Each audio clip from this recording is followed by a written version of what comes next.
রেখে সুন্নতি কাফেলা টাটা গোষ্ঠীর সাথে মুহূর্তের মধ্যে আমি সভাপতি সাহেব আরো দু একজন ছিলেন যোগাযোগ করা শেষ।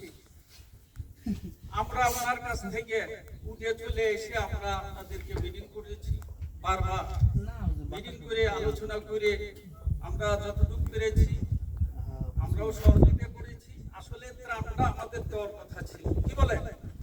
কিন্তু কাজী সাহেবের কাছে যাওয়ার পরে ব্যাপারটা ব্যাপক হয়ে গেল। আলহামদুলিল্লাহ আজকে ব্যাপকই হয়েছে, কি বলেন? হয়নি? ওনার সহযোগিতায় আমরা দিন দিন ইনশাল্লাহ আমাদের সংগঠন এগিয়ে চলছে। আমরা ভর্তি ফর্ম করেছি, অনেকেই ভর্তি হয়েছেন, অনেকেই হননি। আমি কাজী সাহেবকে বলতে চাই, আমাদের এই সংগঠন কেন করে দিয়েছে, এর কাজ কি, এর উদ্দেশ্য কি, এর নীতিমালা কি, এই সংগঠন কিভাবে এগোবে। আমরা তাফসীর মাহফিল করেছি, আমরা আন্দোলন মিছিল করেছি, কি বলেন করি নাই? আমরা গত বছরও ত্রাণ দিয়েছি, ইতিপূর্বে অনেকবার ত্রাণ দেওয়া হয়েছে, তখন সারিয়াকান্দিতে আলেম ওলামা খুঁজে কম পাওয়া যায়। আলহামদুলিল্লাহ আপনারা জানেন 95-এ আমি রামচন্দ্রপুর এসেছি, 1995 সালে, আজকে 28 বছর। আমাদের ফারাকের প্রায় 32 বছর। এই আল্লাহ তাআলা আমাদেরকে কাজের মধ্যে জুড়ে রাখছেন। বিশেষ করে উত্তরবঙ্গের বীর পুরুষ, যেটা বাংলাদেশে খুঁজলে আর দ্বিতীয় মানুষ পাওয়া কঠিন, কিন্তু আজকে আমার অন্তরটা ভরে গেছে। দীর্ঘদিন আমাদের এই কাজের গ্যাপ ছিল। মরহুম ইউসুফ নিজামী রহমাতুল্লাহ আলাইহি 7 নম্বর হুজুরের মাধ্যমে উত্তরবঙ্গের এমন কোনো কোনা নাই, আনাচে কানাচে নাই, এই চরের ভিতরটাও ঘুরে ঘুরে 30টা মসজিদ করা হয়েছে। এখন বন্যার কারণে কোন মসজিদ কোথায় চলে গেছে বলা যাবে না। ওই ঘরগুলা করা হয়েছিল টিনের ঘর, সিমেন্টের খুঁটি। চলে যাওয়ার পরে ওনার মাধ্যমে টাকার ত্রাণও দেওয়া হয়েছে, অনেক সহযোগিতা করা হয়েছে। কিন্তু কল্পনা জল্পনা ছিল যে আল্লাহ তাআলা উত্তরবঙ্গে বগুড়াতে একটা ছেলে, একটা মানুষ আমাদের মাঝে যদি আল্লাহ কায়েম করে দিত, সৃষ্টি করে দিত, আবেগের সাথে কাজ করার মানুষ যদি পেতাম। আমি কয়েকদিন আগে কাজী সাহেবের কাছে যাওয়ার পরে দেখছি যে হুজুরের কিছু আঠাগুলো ওনার ভিতরে ঢুকে গেছে। ওনার সামনে বসা রেখে বলা ঠিক না, আলহামদুলিল্লাহ। তো না বললে তো আবার বুঝেও আসবে না, কি বলেন? আজকে কাজী সাহেবের মুখ যেরকম চলে, কলম তার সাথে দ্রুত চলে, কি বলেন? ভুল বলতেছে কি? এই যে আমার দোস্ত সাক্ষীর সামনে আছে, আমরা একসাথে নহমিন থেকে দাওরা হাদিস পর্যন্ত। কাজী সাহেব এমন একটা ব্যক্তি যে তার মুখও চলে, তার কলমও চলে।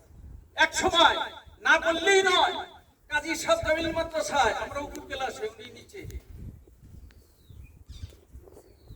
7 নম্বর হুজুর বললেন, 1 নম্বর হুজুরকে দেখেন, শহরের ছেলে, উত্তরবঙ্গের ছেলে, এই ছেলে যে কাজ করে থাক না, আজকে কাজে লাগছে না টোটাল উত্তরবঙ্গ।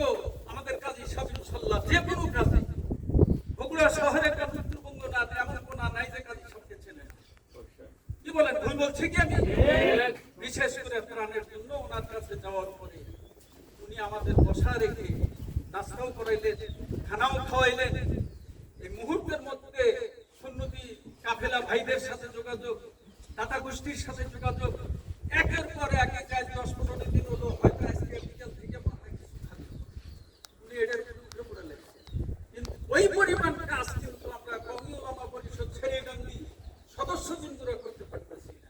এই জন্য কাজী সাহেবের কাছে আমার অনুরোধ থাকবে, আমাদের কাজ কি, এই সংগঠনের কাজ কি, সভাপতির কাজ কি, সেক্রেটারির কাজ কি, সদস্যবৃন্দর কাজ কি, এই প্রতিষ্ঠা, এই সংগঠন কিভাবে চলবে, এই নির্দেশনাগুলো আজকে আমরা ওনার কাছ থেকে চাই, কি বলে? আমার সাথে একমত তারা।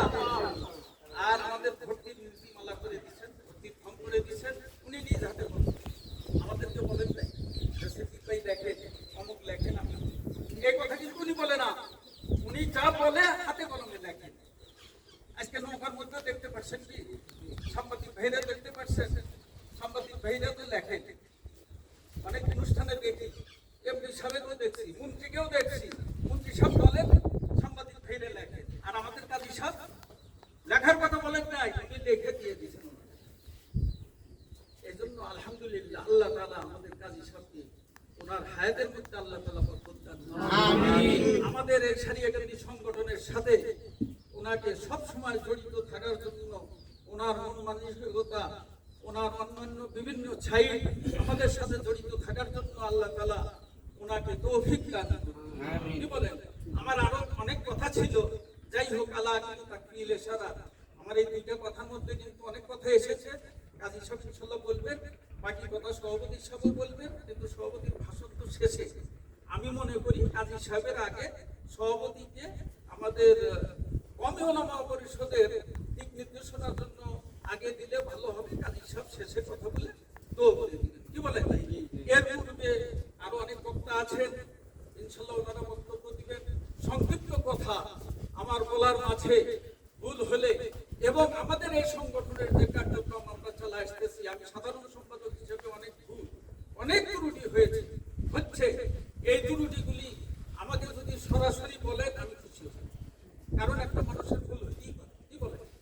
এই জন্য আমাদের কাজগুলি আমরা একসঙ্গে এক বাক্যে একযোগে যদি করি, ইনশাআল্লাহ সারিয়াকান্দির সংগঠন অন্যান্য উপজেলার চেয়ে বেশি এগিয়ে যাবে ইনশাআল্লাহ। এই বলে আমি আমার সংক্ষিপ্ত বক্তব্য এখানেই শেষ করছি। আসসালামু আলাইকুম।